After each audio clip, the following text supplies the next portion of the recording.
नमस्कार voice nexus में आपका स्वागत है। अगर आपको कहानियां सुनना पसंद है तो चैनल को सब्सक्राइब जरूर करें। आज सुनिए कहानी जिसका शीर्षक है पिता का प्रेम।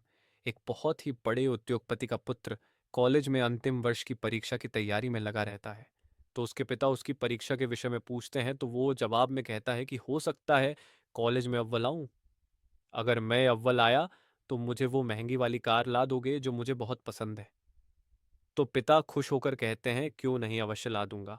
ये तो उनके लिए आसान था। उनके पास पैसों की कोई कमी नहीं थी। जब पुत्र ने सुना तो वो दो गुने उत्साह से पढ़ाई में लग गया। रोज कॉलेज आते जाते वो शोरूम में रखी कार को निहारता और मन ही मन कल्पना करता कि वह अपनी मनपसंद कार चला रहा है। दिन बीतते गए और परीक्षा खत्म हुई। परिणाम आया, वो कॉलेज में अव्वल आया। उसने कॉलेज से ही पिता को फोन लगाकर बताया कि वे उसका इनाम कार तैयार रखे, मैं घर आ रहा हूँ। घर आते आते वो ख्यालों में गाड़ी को घर के आंगन में खड़दड्डा देख रहा था। जैसे ही घर पहुंचा उसे वहां कोई कार नहीं दिखी। वो बुझे मन से पिता के कमरे में दाखिल हुआ। उसे देखते ही पिता ने गले लगाकर बधाई दी और उसके हाथ में कागज में लिपटी एक वस्तु थमाई और कहा, लो ये तुम्हारा गिफ्ट। पुत्र ने बहुत ही अनमने तिल से गिफ्ट हाथ में लिया और अपने कमरे में चला गया। मन ही मन पिता को कोसते हुए उसने कागज खोल कर देखा।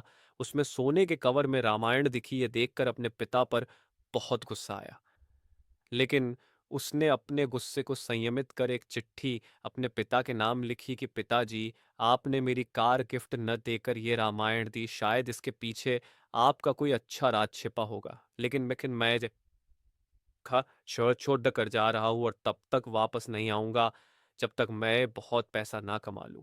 और चिट्ठी रामायण के साथ पिता के कमरे में रखकर घर छोड़कर चला गया।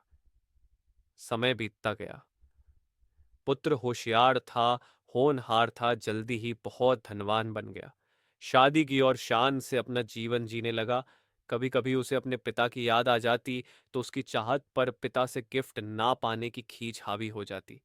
वो सोचता, माँ के जाने के बाद मेरे सिवा उनका कौन था। इतना पैसा रहने के बाद भी मेरी छोटी सी इच्छा भी पूरी नहीं की। यह सोचकर वो पिता से मिलने से कतराता था। एक दिन उसे अपने पिता की बहुत याद आने लगी। उसने सोचा, क्या छोटी सी बात को लेकर अपने पिता से नाराज हुआ अच्छा नहीं हुआ। ये सोचकर उसने पिता को फोन लगाया।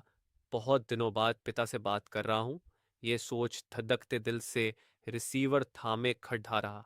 तभी सामने से पिता के नौकर ने फोन उठाया और उसे बताया कि मालिक तो 10 दिन पहले स्वर्ग से धार गए और अंत तक तुम्हें याद करते रहे और रोते हुए चल बसे। जाते जाते कह गए कि मेरे बेटे का फोन आया तो उसे कहना कि आकर अपना व्यवसाय संभाल ले। तुम्हारा कोई पता नहीं होने से तुम्हें सूचना नहीं दे पाए। यह जानकर पुत्र को गहरा दुख हुआ और दुखी मन से अपने पिता के घर रवाना हुआ। घर पहुंचकर पिता के कमरे जाकर उनकी तस्वीर के सामने रोते हुए रुंधे गले से उसने पिता का दिया हुआ गिफ्ट रामायण को उठाकर माथे पर लगाया और उसे खोल कर देखा। पहले पन्ने पर पिता द्वारा लिखे वाक्य पढ़ा, जिसमें लिखा था, मेरे प्यारे पुत्र, तुम दिन दुनी रात चौगुनी तरक्की करो और साथ ही साथ मैं तुम्हें कुछ अच्छे संस्कार दे पाऊं, ये सोचकर ये रामायण दे रहा हूं।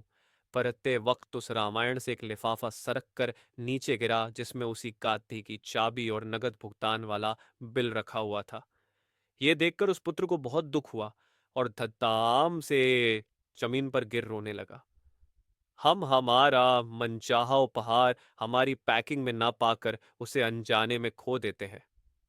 पिता तो ठीक है, ईश्वर भी हमें अपार गिफ्ट देते हैं, लेकिन हम अज्ञानी हमारे मन पसंद पैकिंग में ना देखकर पाकर भी खो देते हैं। हमें अपने माता पिता के प्रेम से दिए ऐसे अनगिनत उपहारों का प्रेम का सम्मान करना चाहिए और उनका धन्यवाद करना चाहिए। अगर आपको कहानियां सुनना पसंद है तो चैनल को सब्सक्राइब जरूर करें, वीडियो को लाइक एवं कमेंट करें, अपना सुझाव दें। धन्यवाद।